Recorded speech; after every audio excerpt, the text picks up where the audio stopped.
Hey everyone, this is the new 2025 Corsair RMe model. I bought the actual 1000 watt model, but there are smaller variants too, and actually it seems like a really good PSU. In fact, I've been surprised by some of the features, so I wanted to just do a quick unboxing. The main reason I bought it is it's ATX 3.1 ready. What that actually means is it has a native 12 volt 2x6 port on the PSU, and they are actually a lot sort of safer to use, in theory at least, than the older 12 volt power ones, which in some cases were melting people's RTX 4090 and things like that. And while that was rare in the grand scheme of things, I personally wanted the safety of, a 12 volt 2x6 ATX 3.1, PSU, which is why I bought this particular one with my own money, and I just wanted to unbox it to show it off. Now it's gold rated, and then it's got cybernetics platinum ratings, so it's not quite as good as the Montech one I looked at previously, which has platinum ratings for both rating types, but it's still pretty good. This is the box as a whole, so quite a nice design on it. On the back there then you can see all the different cables you're going to get, so 2 for the CPU and quite a few PCI Express cables that come in the box too. It's quite interesting because if your graphics card needs 3 8-pin connectors, you might be looking at this and wondering why it only has 2 cables, but there's actually an option for you, so don't worry.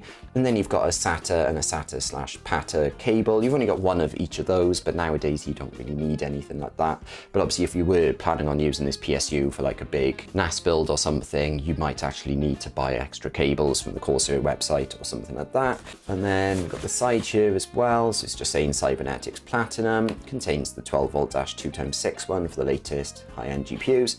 Obviously it's a fully modular PSU as well. And then we got the back here, and you can see all the information there about power efficiency and fan noise and everything else. But let's actually unbox it and actually see how it looks inside. And I have actually opened this before, you'll have to excuse me, because this was packaged slightly neater. It was basically down like that and the cables were hidden a bit. So you got that bit of cardboard and a UK power lead as well, which I'll just put on the side.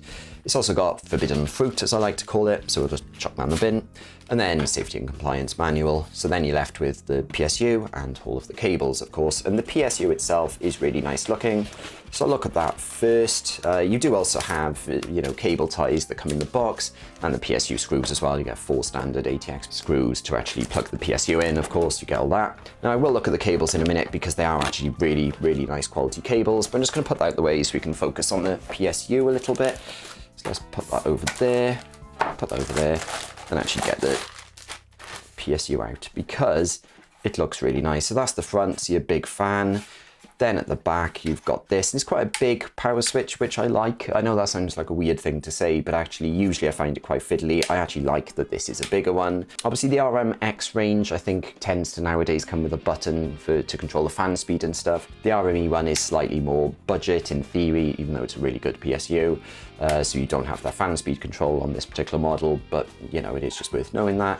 You've then got the side there, obviously, and then you've got all of your actual PSU connectors. So it contains standard Type 4 cables, meaning you could always go onto the website and buy more if you wanted. You can buy, premium individually sleeved ones, but actually the cables they've got are pretty damn nice. The individually sleeved ones are slightly nicer, but nowadays I wouldn't actually feel the need to go out and buy individually sleeved ones versus the ones in the box. But this is actually what you've got. So you've got your 12 volt 2x6 connector, then this is for CPU and PCI Express, 2 SATA PATAs, they've cut that down compared to previous, and then obviously your motherboard one as well for your 24-pin ATX.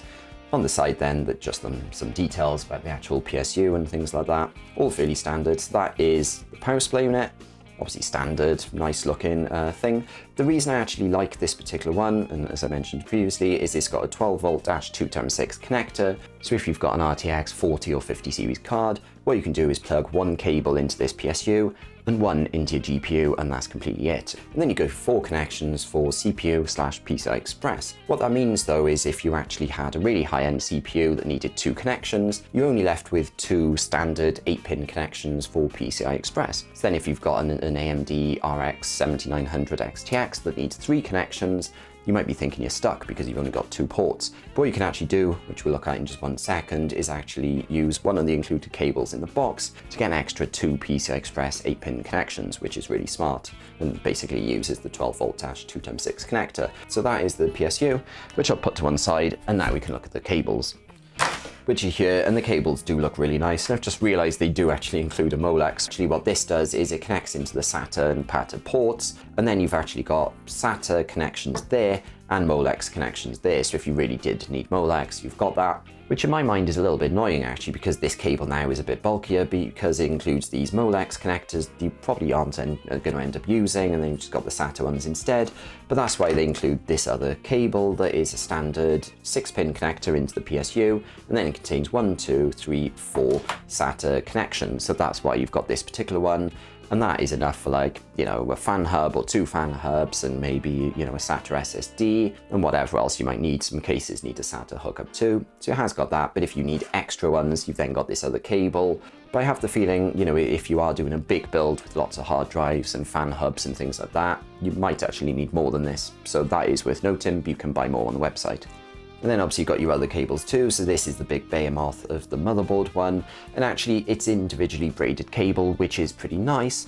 But that does mean cable management can be a bit of a pain sometimes, because if you were running all of these individual cables into your case, it's gonna look a complete mess. You might not want that, which is why it's good that with this PSU, it actually includes a cable comb by default. Like, I unboxed a Montech one recently, and it gave new cable combs in the box, but it didn't actually put them on the cables, and that's a bit of a pain because then you've got to do that yourself. But with this, once you've actually bent this into your case, it actually looks really smart in an actual build. So that is quite a nice thing that this Corsair PSU actually includes. Next up, you've got your 2 CPU cables. If, again, your motherboard has 2 slots and your CPU actually needs that, although sometimes your motherboard has those 2 CPU slots, but you don't actually need both of them, but in which case you can just plug in 1 cable. But if you need both, you've got them. These do not have cable combs on the end though, that is worth knowing. And that then brings us to the PCI Express cables, so powering our graphics cards, which is our favorite topic, or our scariest topic really. And you've got standard 8-pin to 6-pin cables and things like that. So these 2 ends would go into your PSU, and then the other 2 ends, which also come with cable combs,